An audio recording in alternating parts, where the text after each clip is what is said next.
Good evening, everyone. Welcome to the Special Finance Committee meeting where we will be discussing the Grant and Aid Program. I acknowledge that this meeting is taking place on the traditional territory of the Sianu and South First Nations. The District of Metchosin is committed to reconciliation with Indigenous peoples, and we recognize, honor, and respect the presence of Indigenous peoples past, present, and future. Please be sure to have your cell phones turned off during the meeting. Committee, are there any additions to the agenda? There is one pink. So moved with the addition. Thank you. Moved by Mayor Little, seconded by Councillor Epp. All in favor? Carried, thanks. So we'll move on to presentations. We have, appears to be 7 people, 7 different organizations that wish to present this evening. You have 5 minutes each to speak.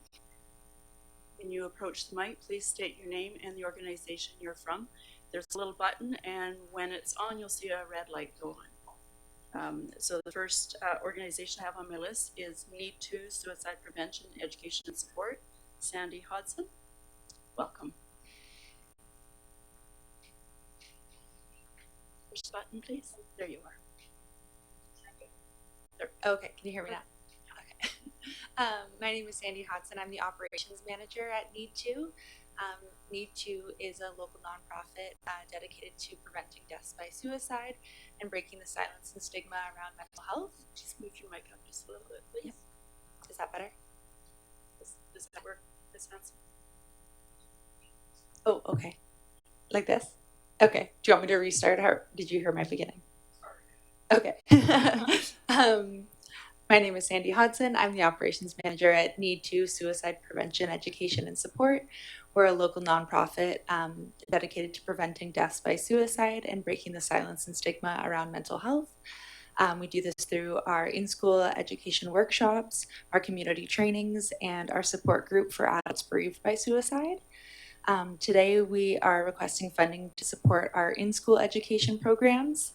So we run mindfulness programs in grade 6, and this following year we're going to be introducing an elementary school mindfulness program as well, to introduce students to the basic concepts of mindfulness, to use tools to help with difficult emotions and build resiliency. Then in grade 8 and high school, we introduce our C workshops, which is suicide education and awareness. And so these workshops are all about just normalizing having open conversations about mental health, how to recognize signs of struggle in themselves as well as in their peers and friends, and steps they can take to reach out for support, as well as resources that are available to them both in their school and the broader community. These programs have really shown to increase both the students' confidence in reaching out for support themselves, as well as supporting their friends and peers, as well as increasing the comfort that the teachers have broaching these topics and supporting the students in their school as well. Yeah, so any questions about our programs?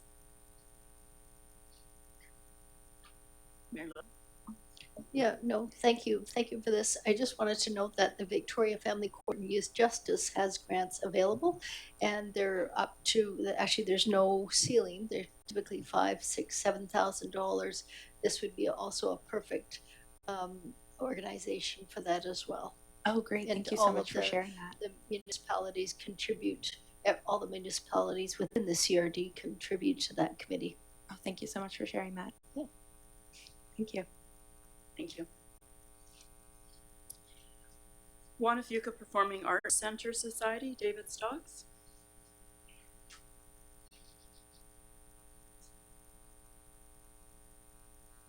Thank you. This is not my first time appearing before this body. Metchosin has supported us very pleasantly for several years.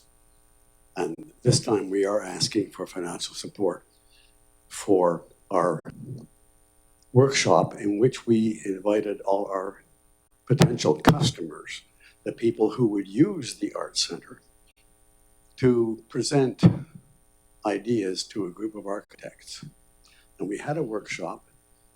The keynote speaker was a gentleman with a strong track record in raising funds for such similar art groups.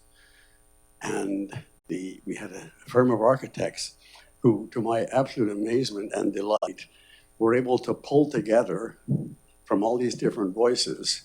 You know, a theater group wants this, a choir wants that, a dance group wants the other. They were able to make a couple of sketches of credible buildings. It was delightful. We're going to present their results in a gala after the summer break, a gala event which I hope you will attend. And by the way, we are enormously grateful that we have a councillor on the intermunicipal committee who's attempting to, who will, I trust, solve issues such as where should the centre be located. We have asked for $300 of support to help recover from the costs of our workshop, where our customers told us what they wanted. And of course, their customers are the individual citizens.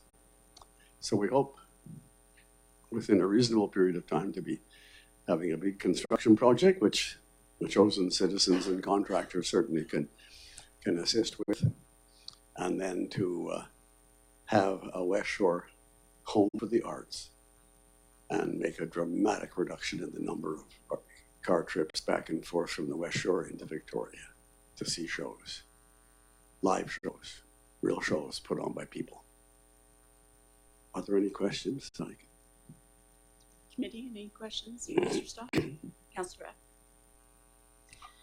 Thank you for coming. I was at that workshop. I couldn't stay for the whole day, but it was there. It was extremely well attended with a huge range of artsy types from pretty much every endeavor around, and it was good. And so hopefully eventually things will work out, because we certainly need a mid-range or small type theater in the West Shore. Thank you. Those are very kind words. And it was amazing to see how the architects could have from all these different people. They say, well, okay, well, we'll do this and we'll do that. And they made these sketches. It was magic. Thank you for being there. Councillor Gray? So maybe I could just ask through the chair, and thank you for the presentation and the notes. So the workshop has already occurred? The workshop has occurred. Yeah. Yes, and there was about 75 people there. Some were insiders, our actual customers, the performers and whatnot, numbered about 60. And so were you seeking assistance for the workshop that's already happened, or the development of The workshop has already happened. We have a bit of a hole in our finances, and we're asking for you to shovel a little green stuff into the hole. Thank you. Thank you very much. Thank you. Metchosin Equestrian Society, Anna Whiten.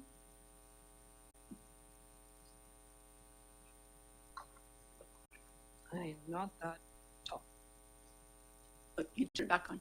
Yep, there, good. Let's go. All right. Hello, I'm Anna Whiten. I'm with the Metchosin Equestrian Society. I am representing a society that has over 100 members that are active at this time. A good portion of them are from our community and Souk. We have some members that are participating in our events as far away as Comox now.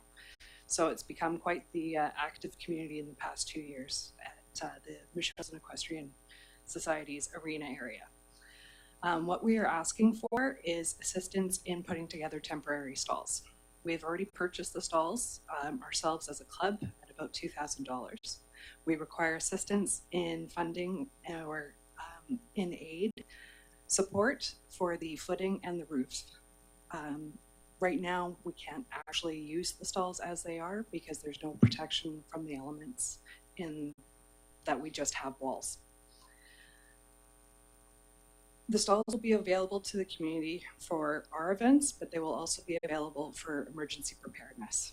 So the big lack of resource that we have right now is a capability to house animals in the event of a barn fire, a flood, downed fencing.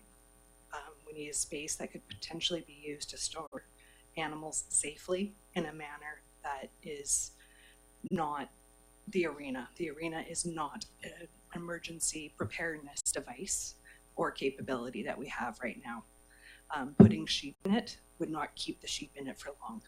They will escape, which will just further drain resources from our community in trying to recapture said sheep or whatever. The temporary stalls that we have purchased were designed for horses and to be safely used for horses for weekends or up to a week. It's not a humane way to store animals or to house animals, so we're just using it for emergency preparedness and day use for our events. That's our vision anyways. Why this is important for the emergency preparedness is that we have no capabilities nearby. Luxton Fairgrounds no longer has capabilities for housing. Souk Saddle Club no longer has a facility. The nearest emergency shelter that is publicly available and usable is the Saanich Fairgrounds and Duncan in Couch and Exhibition Grounds. So we have nothing nearby. High Point was closed earlier this year. We have nothing close. So it's a bit of a concern. Since we made our grant application, we've also received our bills, or our estimates for the work that was required for the maintenance and repairs on our grandstands. So our finances have enough to just cover that, but we have nothing left to further our community outside of what we have. So we have $10,000 in our bank account, which is going to go right back into the grandstand repairs. And then we have nothing left to add towards furthering the footing or roofs for our temporary shelters that we've already purchased. So that's me. If you have any questions. Committee, any questions for Ms. Whiten? Councillor. I wondered, how are you planning on anchoring the stalls to the ground? So they are very heavy. Gravity is going to do a good work of that. They're designed to actually lock together. So it's going to be 6 stalls that are going to be basically held down by the sheer weight of it. Each panel is about 200 pounds. And then when you factor that in to the, I believe it's 21 panels in total to make the configuration, it's several thousand pounds. It's not going to blow around. They're designed to be put in a field. Councillor Schuman. Great. Through you, Councillor Donaldson. Thank you, Ms. Whitten, for the presentation. A quick question, the dimensions of each.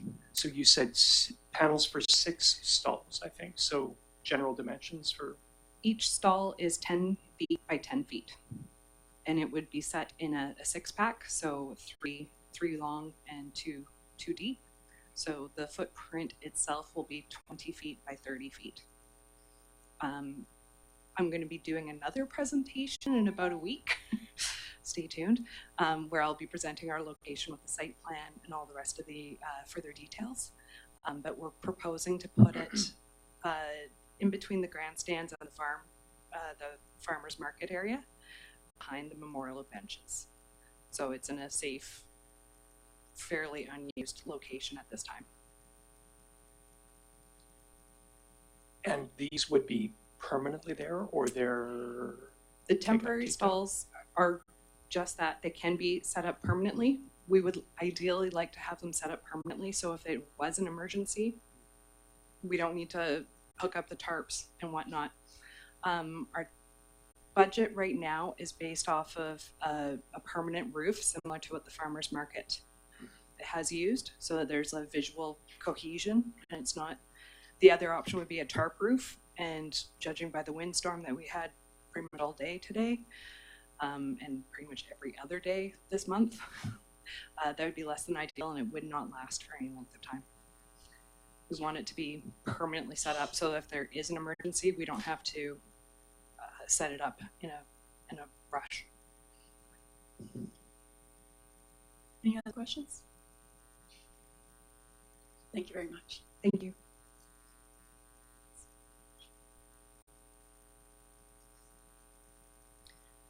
Metchosin Preschool Society, Tara Townsend. Hello, everybody. My name's Tara Townsend, current preschool president. It's a bit of a game of hot potato at times, otherwise kind of gratefully passing it on to the preschool to be the president. Right now, it's a bit of a hot potato, I gotta say. So I'm here tonight to ask for some funds just to help us with our door installation for our egress for the preschool, kind of to connect us more to the community when the children are there. To have like an easier exit and entrance, especially if there's like a quiet event going on next door or an event going on in the gym, just so we can keep the kids safely and quietly in and out. Also just for opportunities, like, we're looking at doing possibly hot dogs for the MACA event, their Festivus, and just kind of having that ability to have people come into our classroom and kind of see that here we are, the kids can come out. It gives us like a bit of extra breathing room for kids having a meltdown in case they need to step out instead of stepping into a hallway. So it really kind of creates a much better suited childcare space. We're also looking at kind of upping we've decided like tuition, what we are is definitely not for everyone. We're not childcare. We're a child enhancement for families that have really decided to put those 0 to 5 years and stay at home and put their time into kids who hopefully will be also involved in the community and contribute. So we kind of have a niche little market there. And so getting our tuition up, we've decided is not really our best kind of viable option, especially with the opening of a childcare center at Hans Helgeson, and hearing the preschool with the ponies even is struggling right now. So we're kind of looking more into what we are, which is a family-based, kind of community-based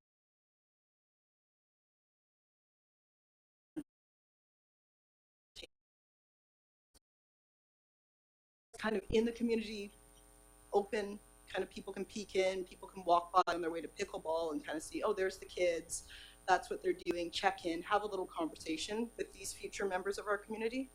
I'd like to say lots of our core parents that I see later on at Hans Helgeson, on the PAC, involved out there volunteering, have been co-op preschool parents. I'm kind of at the tail end of my preschool career, thankfully. Audrey's going into the 4th class this next year, and that's my youngest. But I see how these families that have gone through are the community builders and are involved and putting their time out. And yeah, I'm hoping the door will continue to involve us in the community.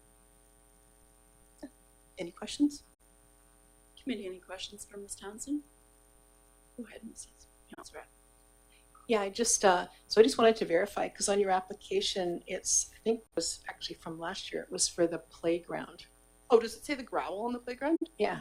That's, once again, the really fun part about the preschool is it is this continuance where it's passed on from parent to parent. I'm not sure why it says the gravel. Our gravel does need updating too. I think there was a shift. It was supposed to be shifted to be kind of contributing towards the door. Our gravel. But it's actually the door that you're... It's not so much the door. It's for the, we have the additional, because we weren't, the room that we have settled into and added sound baffles and all these enhancements to, it needed updating. Like, so the door was one of those enhancements, but then as soon as we had an architect come in, it was like, oh, we need light and we need an electrical engineer. So instead of having the 10,000 we had estimated for the Miroslav architects to come through, it had doubled, which the preschool we have luckily had received many generous grants from Victoria Foundation and the government, but this, we kind of just got a bit above and beyond with the additional of installing the lighting. So to have an actual electrical person come in and install our like egress lights needs to be done now in the hallway to update that space. So it will be an enhancement to that classroom, which stays in the district's hands forever. But yes.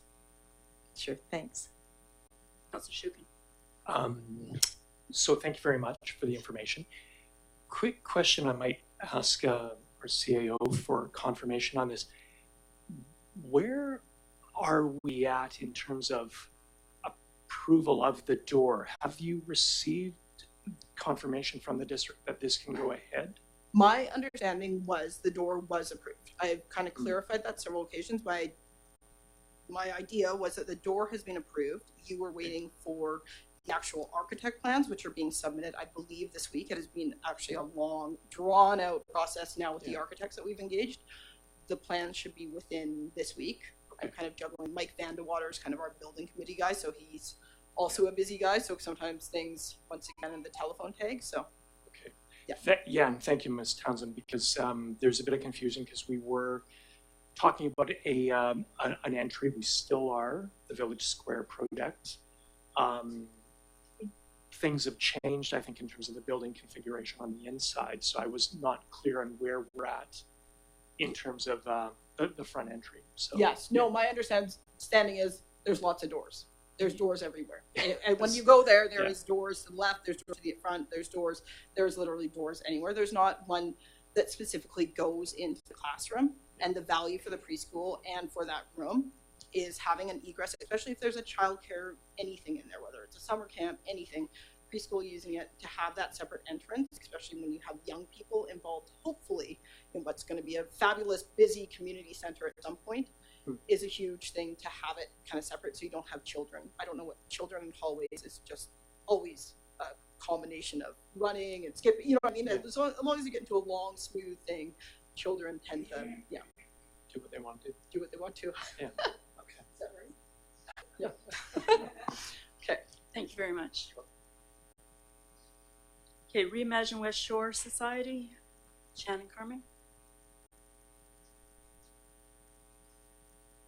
Good evening, everyone. My name is Shannon Carmen. I am the Vice President of Reimagine West Shore. We are an organization who started a couple of years back, hoping to empower people. People are feeling fairly low about the world in many ways these days, and our idea was instead of just talking about things, we were going to empower people to lead greener lives, learn how to save some money, and build some community whilst doing that. So for the past few years, we've been putting on events like Repair Cafe that happened in Metchosin. We've now done one in Colwood and Langford as well. We put on our second CD Saturday on in Langford, where we had a lot of involvement from Metchosin growers and Gary Fletcher with his bees and all kinds of Metchosin engagement. We just had a sewing workshop, which was the second one over at the old school at MACA just yesterday, which was super well attended. We put on any number of food processing workshops, teaching people canning and learning how to cook from scratch. We've done 2 clothes swaps, community clothes swaps for Metchosin at the old school just before Christmas, which were hugely successful. So trying to encourage people to buy or not buy new or fast fashion and enjoy gently used things. So we are asking for your support. Any amount of money that council gives us, we'll put into general operating for Reimagine. We're completely volunteer run, and we're always open to meet new people, get new ideas, and see new things in the community. Our biggest project right now, I've got a few posters. Repair Cafe coming up, and then I want to just draw your attention to the Tomato Challenge and our Farm to Fork project, because that's the one specifically for this year that we've been working with Councillor Donaldson and the Agricultural Select Committee putting this together. So the tomatoes, we got a bunch of tomato starts from Souk and Metchosin and have been giving them out for free in the community at the Luxon Fair, at our upcycled show we did with Royal Bay students, where we had over 200 students take part in that, where they were showcasing upcycled art that they created. So we were giving tomato starts out there, just encouraging people to try growing food and see how easy it is, and that could be done on a deck as well as in the garden.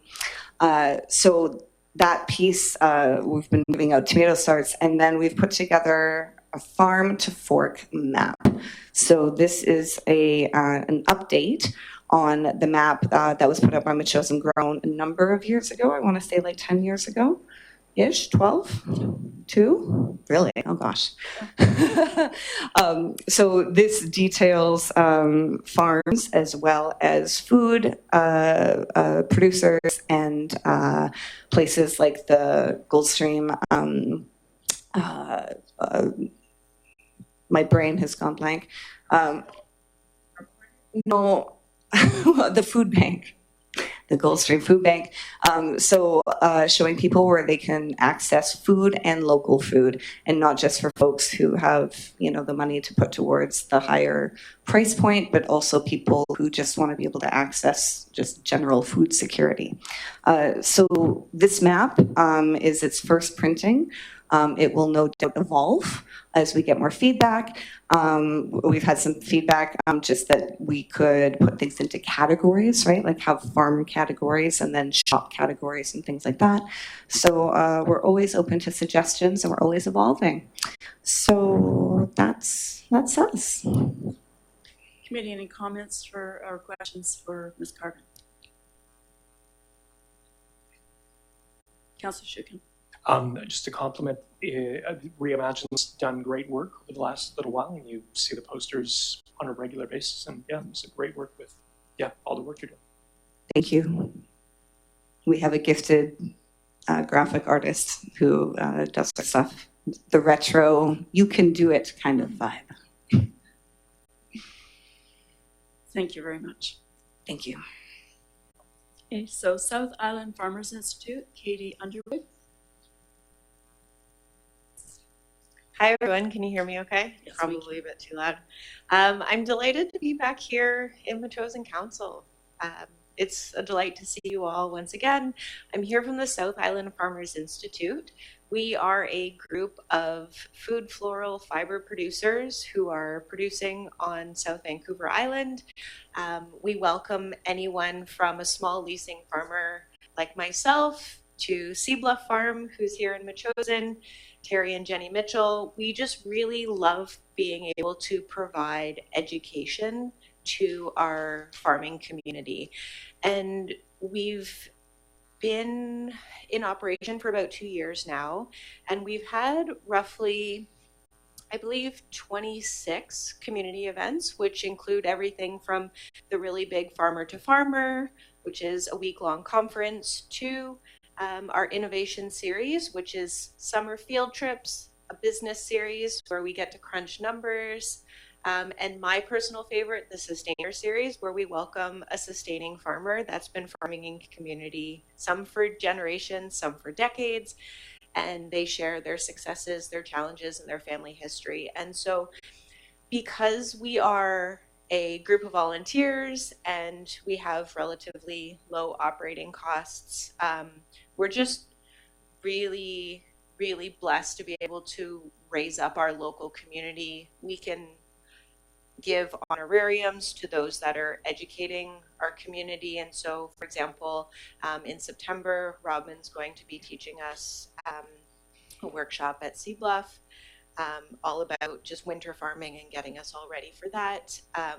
It's just a delight. So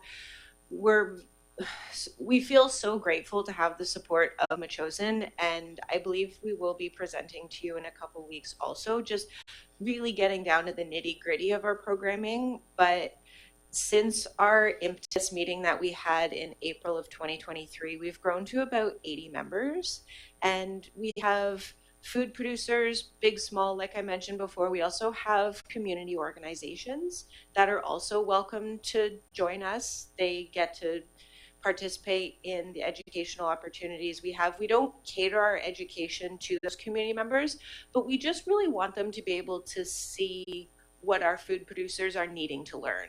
And so that's been really, really quite beautiful, because there's been a lot of producers who have taken upon themselves to work collaboratively with those organizations if they see that that fits their business model. So it's been lovely for me being able to see that, being able to help organize the education that our community really has been missing since 2018, when the last Farmer to Farmer was.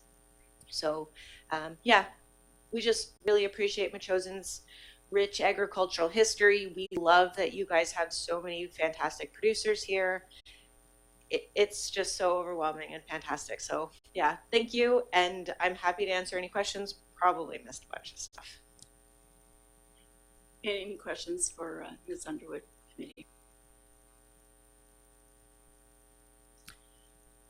I don't have any questions, but I do want to commend you for the work that you have done across the region and being a voice for the farmers. As we know, food security is at risk on our island. We've found that out through the pandemic. So your constant education has been fantastic. I was privileged to be asked to be a speaker last year for just a short segment at the conference. I missed it this year due to a livestock incident that left me injured. So I missed the whole thing this year, even this in the series. So I look forward to that in the future. Wonderful. Thank you very much. Thank you. Okay, so I just want to thank the presenters for all your presentations this evening, putting your information together into our package, and engaging Metchosin and collaborating over time. Oh, we do have one more, sorry. Vancouver Islands South Film and Media Commission. Tara Lee Novak. Thank you. That's okay. Thank you for having me. I am Tara Lee Novak. I'm relatively new. I started in September. You would have worked with Kathleen Gilbert. She was in the role for 14 years. I've been a TV producer for 15 years. I've done government communications, and this role is an intersection of government and production, and it feels familiar. I'm very, very grateful to be here tonight.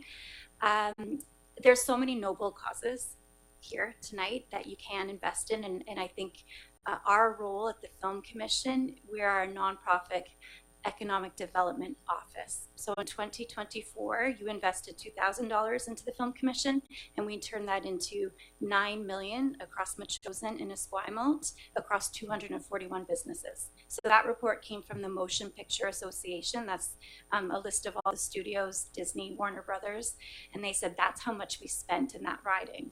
So that's crew wages, hospitality, restaurants, construction, retail.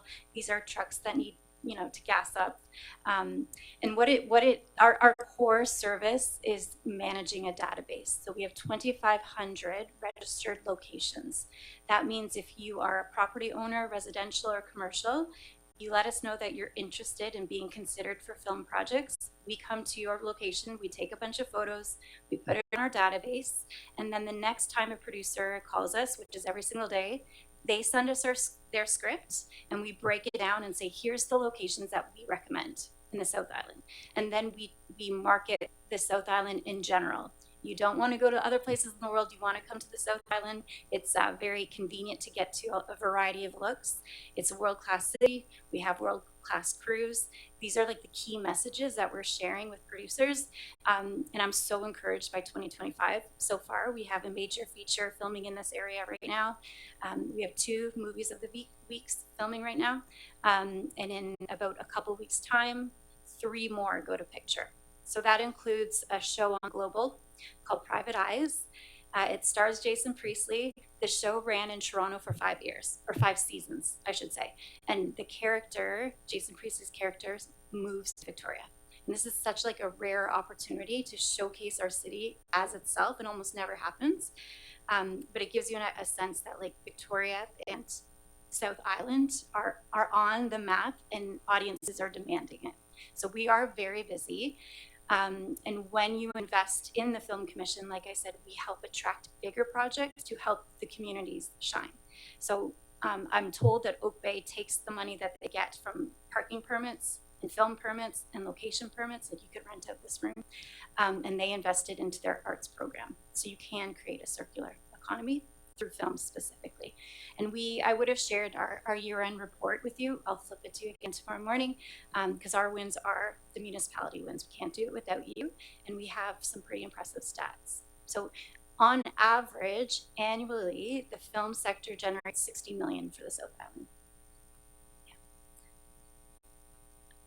I think in terms of the other things that I personally love about film is sometimes film triggers community assets. So what I mean by that is last month we had an electric battery workshop.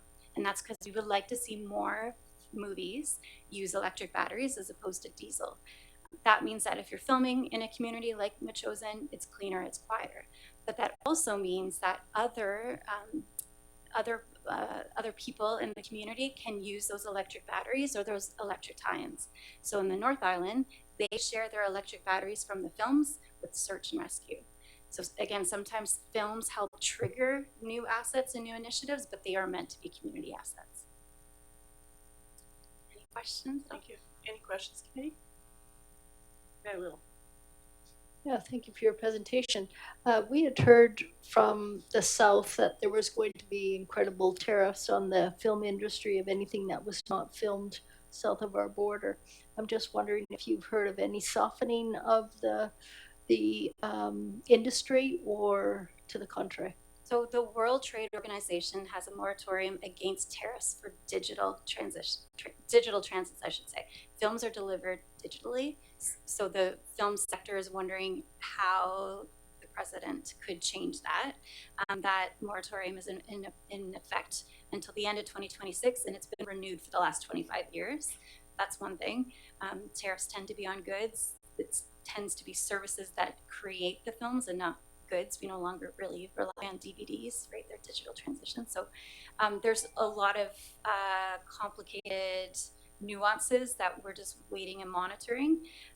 But our phone hasn't stopped ringing. People still want to come here.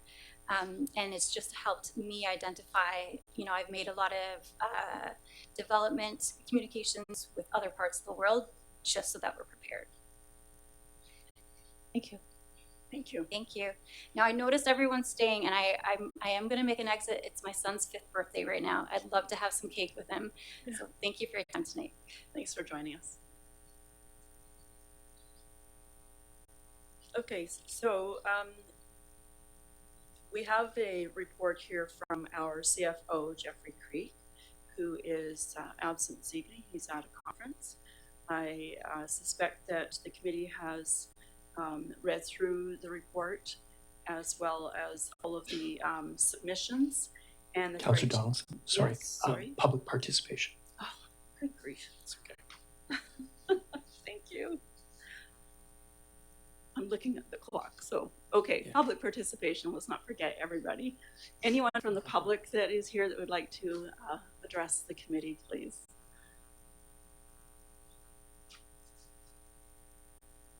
Gary Lamb, Hackmore Drive. Just on the scoring matrix for the various initiatives, the one for funding amount versus numbers served, the numbers served, is that Metchosin residents? My question. And then the other point I would make is the weighting. In the 1 to 2 point category, it says high cost per residence greater than $20. Well, $20, how high does that go? And it still scores 1 to 2 points, which seems to raise some questions. So, thank you. Thank you. And we have no other general public here, so we can move on to. Excuse me, could we ask the CEO just the question of the question that was asked? We could do that as we go into the report, perhaps. Thank you. Okay, thanks. So on page 3, we have, as I was starting to say, a staff report to the grant aid application review. Pat, can you address the first question we have from the public and then help us through this, please? Yeah, thanks through the chair. It is for the service of Metchosin residents. I'm not sure about the scoring question. I didn't quite understand it, but we can get back to the resident on that one. And then for council, recommendation is to choose one of the 3 options. As far as the scoring boxes are concerned. So it's basically laid out in the 3 boxes and delineated appropriately. So at this point, you've heard all of the discussion from nice presentations, which I thought were great. And it's up for council's decision. Okay, so the committee will need to address the grant and aid options this evening to enable us to ratify them in the following council meeting. This is required due to the cancellation of the June 2nd meeting and allowing our finance staff adequate time to process the corresponding checks. So the final decisions will be this evening. So the process is a little different this year than we've done in the past. We have created a matrix and a scoring mechanism to accompany that. Mr. Creed has put together 3 options. The first one actually has an alternate option within it as well, so that is something to consider. So the funding option number 1 is to fund the highest scores. So his notes here are that if full funding was given to the organizations that scored over 80, that would result in a payout of $3,500 or 70% of the total funding to 3 organizations. The alternate to that is that the district could also, or could fully fund the next 2 highest at 79 points because they were so close, resulting in an additional $750 to be paid out at for future requests, which sometimes we do get in the fall for various one-off requests. So that's the first option. The second option is funds of funding scores that were up to 70 points out of 100. If council wanted to fund everyone with a score of plus 70, 4 groups would receive their full request, while the remaining 5 groups would receive anywhere from 13.8% to 69% of the requested amount. This would result in no funding available for the rest of the year. And it's laid out in each table as to how that has been chosen from our staff. And the third one is to fund every group as we have done in the past. Again, 4 groups would receive their full amount of funding, and it's marked with an asterisk. The rest would receive a portion of, whether it's 11% or 55%, with no funding remaining for the rest of the year. Discussion. Mayor Little. Yeah, thank you. I wanted to commend the CFO for the scoring matrix. In the past, we've sort of done it willy-nilly, and I think this is more of a evidence-based approach. I liked the scoring matrix, and I'm inclined to do the third option, which is fund every group. Thank you. Councillor. Yeah, I would definitely go for either second or the third option, but one of them concerns me a bit, and that's the Compost Education Center. They didn't come tonight with the presentation, and in looking at their financial records, their payroll amount is more than $300,000. And that just seems to me, given that most of the groups that we have here are either all volunteer run or on a bare minimum of paid employees. I don't know, it just concerns me a bit. That seems like an awful lot of money in payroll, and I really don't know what it's for, like how many educators they have, you know, who's hired, and anyway, that one just concerns me. Mm-hmm. Thank you. Councillor Gray. Yeah, thanks to the CFO for the matrix. That's nice to have something to work with. Mr. Lamb's raised some interesting questions, and I imagine helpful comment from our CAO to say that the mention of residents, or the benefit is to the residents in Metchosin of the numbers that you use to calculate things, so that's helpful. And I guess the difference of the $20, we can find out later, but we can at least understand that it's more than $20 as a high cost per resident under the matrix system. When I'm looking at it and thinking about the needs of the organizations, I think option 1 would be the best in the sense of fulfilling the requests that have been made. But I would take the variation that the CFO has put before us, which is to add the next two highest scores. So that would add the South Vancouver Island Farmers Institute and Access West Shore Society. And then I would probably include then the Juan de Fuca Performing Arts Society for its full amount. And that would leave us with $250 in the kitty. Councillor Shukin. I would speak in favor of option 3, especially based on just some of the input we've had today. I think all of the organizations are highly worthy. So, and again, thanks to Mr. Creek for putting us more of a data-driven, layout of options for us. Councillor. Yeah, I think I think I would go with option 3 as well, just because the scoring is certainly subjective. And for example, with the Humane Society under the community engagement and impact, they didn't score the maximum 8 for the level of public access and participation or the demonstrated support from the community, even though, according to their records, approximately 1,500 Metchosin residents have either been involved with the Humane Society through adoption or through fostering animals. Well, that's about a third of our population, so it seems to me that is pretty good public participation and involvement. So yeah, I wouldn't like to really cut anybody out of the funding. I know I wish we actually had remained at $10,000, which we had for 1 year there, and not cut it down to 5, because it would be really nice to be able to give these organizations a little more support, because they're all very worthy.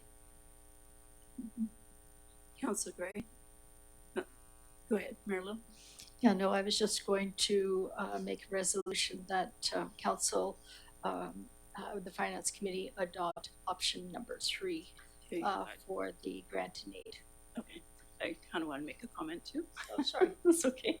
Go ahead. Okay, so what I wanted to say as your chair and as a person that initiated the review of doing a criteria and a matrix and worked closely with Mr. Creek on this was so that we would be able to have a more substantial critical analysis, I guess, of each person that comes to us. We had previous council had, just as they had left their term, increased it $10,000. We chose to pull it back at the beginning of our term due to the fact we had unknown concerns of how much we were going to play into things like policing. So that's why we pulled it back. And since then, there's been no suggestion to actually increase it, whether it's lack of interest or lack of funds, I don't know, but at each budget session, no one has suggested we go back up to 8 or 10,000 or more. I did want to say also that I appreciate the first option with funding the highest scores, but also the ones that everybody was quite close. And I think that just taking the second part of that, where we have some funds left for a future request, but also acknowledging that it would be 5 people or 5 organizations instead of the 3, still covers off a lot of the services that benefit our community, which we couldn't do without just being a community on its own in the rural sense of how we live. As an example, when we put the matrix together, one community, all their services had to come from the community and stay in the community, and that was more of an urban, rural context. We don't have the ability to have services like a needs crisis line, so to speak. We have to go to other communities organizations across the region. So this is what opens it up, makes us a little bit more unique, and our requirements to suit the to provide services for our community. So I'm kind of like with Councillor Gray in there, that, you know, number one really does cover off the goal that we had actually set out to obtain with having the criteria that we had put some time and energy into, and I think that we've actually achieved that with the alternate option, or the one and only option in the first one, which is the funding of the highest scores, including 5 organizations. So, Mayor Little, you had a resolution that your motion that you wanted to make. Yeah, I would just like to move the third option to fund every group for the grant and aid for 2025. Motion by Mayor Little, seconded by Councillor F. Discussion? Well, sorry. Well, thanks for just speaking to the development of the criteria for a moment, Councillor Donaldson. I appreciate that. What strikes me is, I'll go with if there are arguments in favor of going for every group, we can do that. I just think that we put a lot of somebody, yourself, Councillor Donaldson, the CFO, put a lot of work in putting a matrix together, and what we're going to do with the motion is ignore the matrix and just give everybody the money. So we didn't really need to set up the criteria in my mind. I thought the work that had been done was well done, and there were a couple of questions raised about the criteria, but using them, I'd like to use the criteria this time around. Mayor Little? Yeah, actually, I used the matrix to come to my final decision, so it was of use to me. Thank you. Okay. Councillor Shukin, did you have some comments? Yeah, and no disrespect to your comments, Councillor Donaldson, and Councillor Gray's comments. I like the I too looked at the matrix and the scoring when I was going through my own thought processes. But the thing that, again, there are compelling missions from each of the group. I think they provide benefit to not only Metchosin, but the region as well. If we fund every group, we actually meet the targets essentially of 4 of the groups with small amounts, as well as contribute to the broader range of groups as well. And as you know, low on my list, I have to say, was the Vancouver Island Self Film and Media Commission. But we see what tremendous value there is in that organization. So at least we're providing some active contribution to their business plan and business goals. So, yeah, thank you. Okay, any other discussion? Seeing none, I'll call the question. All in favor of funding number 3?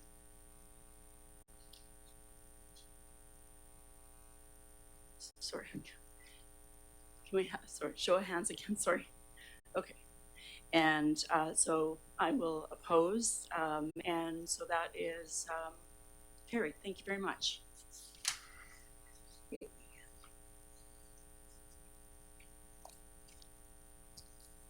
Okay, so I have a motion to adjourn the special finance meeting. Motion by Councillor Shukin and seconded by Mayor Little. Thank you very much.